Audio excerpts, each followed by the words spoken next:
My antagonists like to depict me as short-sighted. Maybe it will or will not help these men and women who brag of having the patience of a rock tumbler. That I don't turn my house into a movie set and put on my best performance, but my goal is to record certain testimony and observations. The time frame is late in the election of 2020. We still don't have a declared winner. It's dragged on and on. When Joe Biden entered politics is when my testimony began, so I was about 12 years old. His family had a tragic accident, and I was attacked blindside from behind. It's always been since Kennedy as if a hand behind the curtain was throwing daggers at the politics of the United States. One of the things that gives these people their patience is their intellectual acumen that they brought to a project involving children. You see, they use puns, and puns aren't really well understood by children at first. It takes even adults don't detect them right away. They sink in, and eventually you wonder, that sort of seems to be there. I wonder if it was intended. My testimony in part begins with a man named Tav, which is a lot like Tavistock, where I was poisoned with the nerve agent. It was a place called nearby Tove's Tavern. So I will interject some of the Pinecraft on the understanding that one of the things that it helps is the defense of the aggressor because they can deny these things. But the motive that has come out in the way that I've been attacked by the Warhol and Yoko Ono is that my father was a naval lieutenant who was a voice on the San Jacinto radio in World War II. And George Bush evidently thought it would be fun and mean to subject me to a lifelong military experiment in his brand of politics. And that bomb that they dropped in Hiroshima was known as the Little Boy Bomb, and then on Nagasaki they dropped the Fat Man. Tav was a fat man when I was a little boy. He was notorious for being fat and for lying a lot, and he attacked me very violently with slaughtering blows to the head for questioning one of his laws, which may not have even been one. He was saying that there was a 200-pound gold coin with the Declaration of Independence minted on it. Across the street lived a girl named Elizabeth Blumenfeld, who had a huge safe in her basement. My mother had raised me in the classic Midwest goo goo gaga way. She didn't talk to me about anything. She didn't tell me my status in the group. She basically delivered me to these people to just be manipulated and dragged around by them. Beth at first liked me. Inside the door of her house, where she stood scented with perfumes I've only smelled one other place, and that was Peter Gaber, stood a remarkable little statue of a super fort with all of these strange alcoves filled with tiny images of, all different shapes and sizes, all different varieties of soldier and maiden. And although she was affectionate to me, she went away to camp, and from what I was told, she was informed that I wasn't a Jew, and therefore was not one of the group that was considered good and inside, and she would have to reject me, which she did, and I shrugged it off, moved on. But then was attacked and began getting letters from one of her friends, and the situation with her continues to this very hour through the Clubhouse movement, in part because she was Elizabeth all along, working with Peter Gabriel, who was married to Queen Elizabeth's personal secretary's daughter in London. The Clubhouse movement was partly created by Michael Rutherford and Genesis to process the survivors of their social project of behavioral reform, which has involved these viruses I've discussed and investigated, AIDS and COVID. So, what's going on with all of this, One of the things that they were running in the paper when I was being attacked and kidnapped and very brutally overwhelmed with things like stolen cars, which may be a joke to Warhol and the people who own car lots who were pretending that they were stolen for the drama of George Romero that was being put on, which I was abducted. To my mind, it was very real, and I was terrified. And I would come home and read the Pittsburgh Press-Gazette, who were also in on what was going on. And they would talk about stories of children being stabbed to death in the showers of Schumann Center. The type to stab someone to death in the showers of Schumann Center, Ronnie Zazinski did in fact pull a knife on me that they bragged was his father's Nazi Bennett. Another person who taunted me was Donald Gruber, which has the last name of Schlickelgruber, half of it, 50 cents of it, which was Hitler's maiden name, so to speak. Another was Donald Finnegan. What does Finnegan mean in the context of Schlickelgruber? Finnegan. The Germans, the Japanese used to say that the atrocities in Nanking, some of the soldiers have said in memoirs, it's the most fun they've ever had. So atrocity is the most fun they've ever had. There was a Robert Lee coming around with a martial artist named Ed Ozen, who became a mercenary in Central America for the U.S. Army, who knew Leslie Katz, which of course is where the story leads. His Japanese friend Robert Lee was a very vicious martial type in the East Liberty District of Pittsburgh. And there was also a British kid who used to talk about getting very nasty with me. So the Clubhouse movement has people whose system misspells things to say things like sorry doggy. Peter Gabriel and Robert Fripp have worked together on this atrocity for a very long time.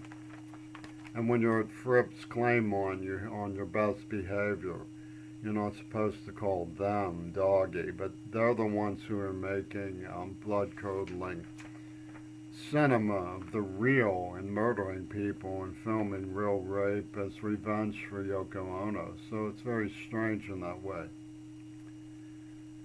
So what they do is they pit the mind against betrayal by sex. That was one of the cosmic jazz of Václav Havel, a capitalist parochial from Czechoslovakia, whose movement was just set up to be betrayed. You won't hear about it anymore. Sam is that and Velvet Revolution were all, false face collapsing floor of Fu Manchu in the attack. As was On Song's Nobel Prize. But Donald Trump asks of Joe Biden, what did you do in 47 years? Well, people are expecting the record to be expunged, is a special word they have downtown. Expunged means it gets sort of vanished from the record. We don't want to remember anymore what went on for the last 47 years.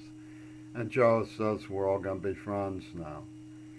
That'd be nice if they weren't attacking people blindside and bringing back slavery. It's kind of hard to be friends with people who murdered the Kennedys a few months ago and raped your only friend. I mean, it'd be nice, Joe.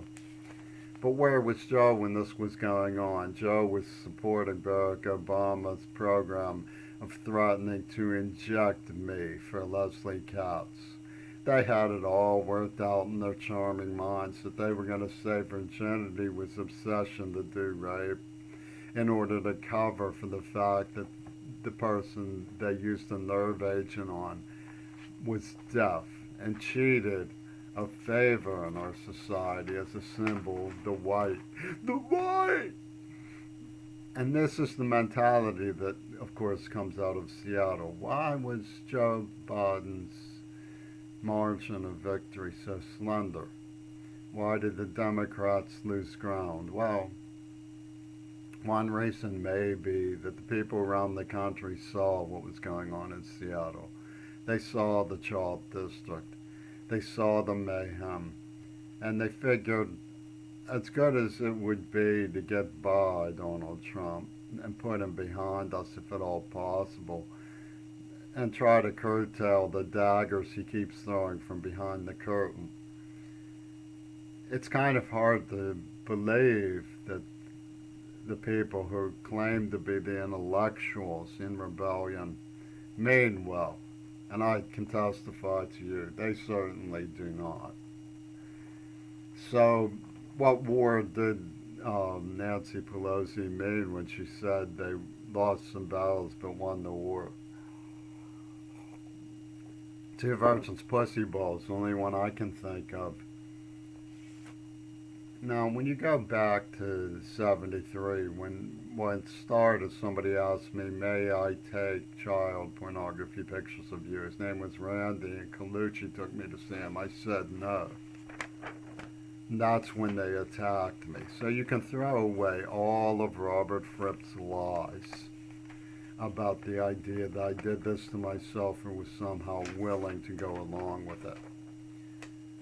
So, but all of my friends have betrayed me because they wanted PEEP. And you could call WQED www.peep.com for how they operate it. And they don't want the record expunged through the Clubhouse movement unless it turns out they can't make money lying about it. So you have a situation when you go back to Man's Scene where an interesting pun comes up that comes up in the context of my mother, who must have seen what was happening, must have known. She raised me to be weak and obedient. She must have known how vulnerable that would make me. She screamed at me to prevent me from testifying against this Third Reich behavior by the people who were subjecting me to slaughtering blows. I ended up afraid of everyone. I couldn't talk. It was pre-lingual activity. I was prepubescent. And they were handing me around to adults to do what they wanted with me, and I couldn't resist them because of the slaughtering blows. Lie though he may, the people in Warhol with Peter Gabriel all knew this was going on. So what gives? Man's Scene, Man's Cinema, Neva Corporation is what was going on. And one of the Man's Scenes, Neva herself said, oh, the guy was so tall, he had to juke his head to get out of the room, right? Okay, so juke has some word that means something. She was all gaga over this word she liked so much. It was the only time I ever met her was when she said juke. Well, juke is like jukebox, you know, so we know that they were making me into a squawk box for Allah when Jaime Carbonell, Natural Language, working with Andrea Swimmer, lover of Mark Mancine, began trying to extrude for Zappa the sarcasm impacted by tall tales that the National Lampoon style Mancine subjected my auditory device to while I was in semi-coma for the extrusion at Natural Labs at CMU. So this is one of Don's jokes. And who should be the leader of the drama club where WQED ended up at CCAC, the community college, but Don Jukes.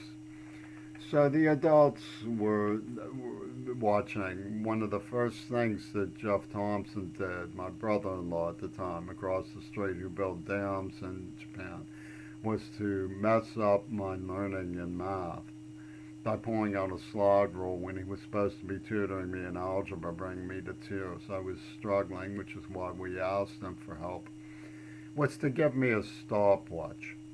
So you might notice on some of Gail Burson's letters, she indicates down to the second what's going on. So I'm supposed to be an Olympic stopwatch competitor in these matters.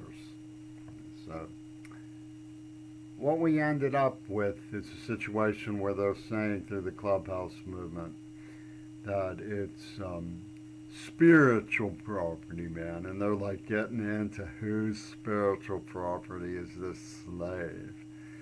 But it's bigger than that. It's actually a statement about Her Majesty's government reclaiming America through the Beatles machine as their spiritual property. That's the double meaning of this in their philosophy of think globally and act locally. What they want us to be, apparently, the only thing we really are stylized to be, is a widget for Great Britain's laws. That's what unity means. When you talk about unity in the context of 911, united we stand. Well, the truth is, united we fell. If you look at Diamanda Gullis standing outside the World Trade Center with her stiletto and trace her to Kim Kardashian and Yoko Ono and the Warhol and Trump, you see that it was an inside job, just as the assassination of Kennedy was. It was the same people. The person who was deeply implicated in the Hollywood theme of using Kennedy after killing him, Cliff Robertson was there. He went above the World Trade Center in his private plane to watch and starred as Kennedy in PT-109. He also was in the premiere episode of The Outer Limits, which was delayed for the state funeral. So these are the hand-throwing daggers from behind the curtain. Shulman was recently arrested, a partner of Penis Gabriel, which is like Schumann Center, where they stabbed a child in the shower, in part to scare the living daylights out of me while they were humiliating Doggy, as they like to put it. So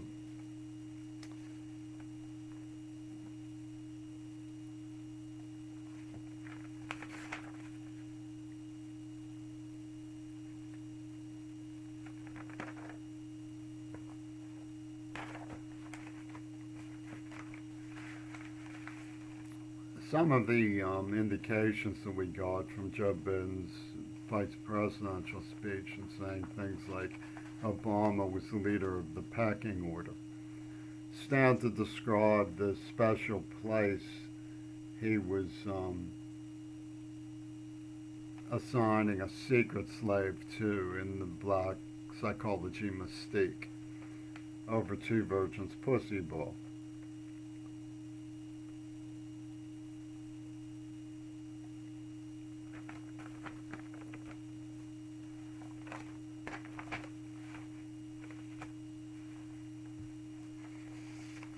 Because one of the things that they had me screaming at seizures about was my broken heart. This was the idea of to pit the mind against betrayal by the flesh.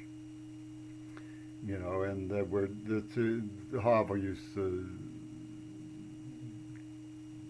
grimace about being terribly entertained by his parochial mindset.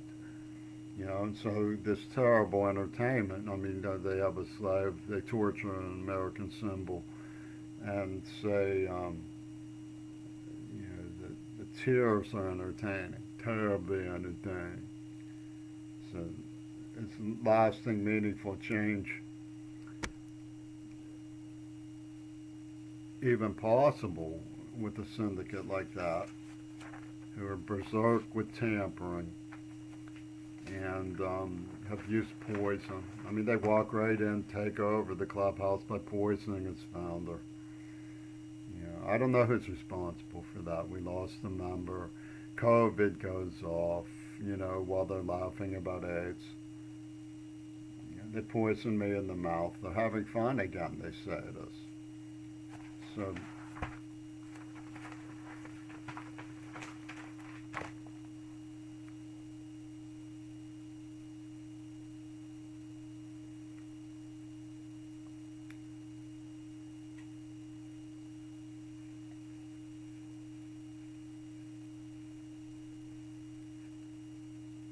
what's the role of Joe Biden's long silence in all of this?